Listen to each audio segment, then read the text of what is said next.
లో ఉన్న పురుగు కొమ్మలన్నీ మొన్న ఇంత పుచ్చు ఎడన్నా కాయ పడితేనండి అంత పుచ్చులే వచ్చినాయండి. ఒక 10 రోజులు లేట్ అయిందండి వంక తోటకి మందయిక. నేను చాలా పనులు ఎక్కువ ఉంటానా ఎలా పోయాము అన్నీ ఇలా చూడండి ఇలా అయిపోయినాయి పుచ్చులు.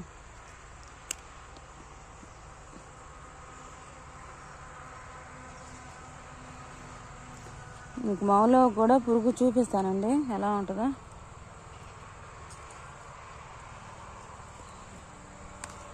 ఇదిగోండి ఇదిగో మామూలుగా పురుగు ఎలా ఉంటుంది. వీడియో తీసేవాళ్ళు ఎవరు లేరండి, అందుకని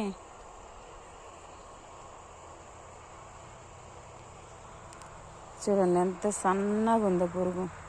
ఈ పురుగేనండి మన వంకాయల్లో కూడా వచ్చేది, ఎక్కువ ఈ పురుగే వచ్చిద్ది.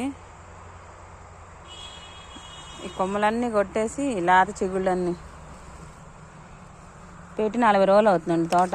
ఇప్పుడు అంతా మొగ్గ పిండి మీద ఉంది.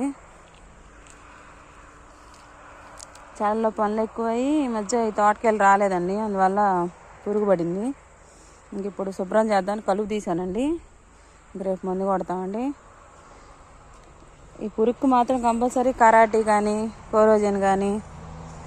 వంగలో వచ్చేది ఏంటంటే దోమ, ఈ మోం పురుగు, కాయ పుచ్చు ఎక్కువ వస్తుందండి. చూడండి కాయలు, పిందెలు, కాయలు, కాయ ఎంత బాగుందో. కొన్ని కాయలకి పుచ్చులే ఉన్నాయండి, కొన్ని కాయలు బాగానే ఉన్నాయి. ముందు పడ్డ కాయలన్నిటికి పుచ్చులు వచ్చినాయి.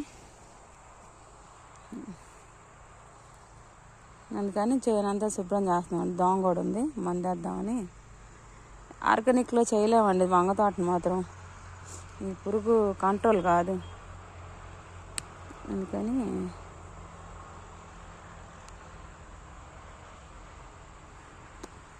ఇవన్నీ శుభ్రంగా తీసి బయటపడేస్తున్నానండి. పుచ్చిపోయిన కాయలు కొమ్మలు కట్ చేసి బయటపడేస్తున్నాను. నేను చేసే ఏ పని అయినా మీకు వీడియో రూపంలో చూపిస్తానండి.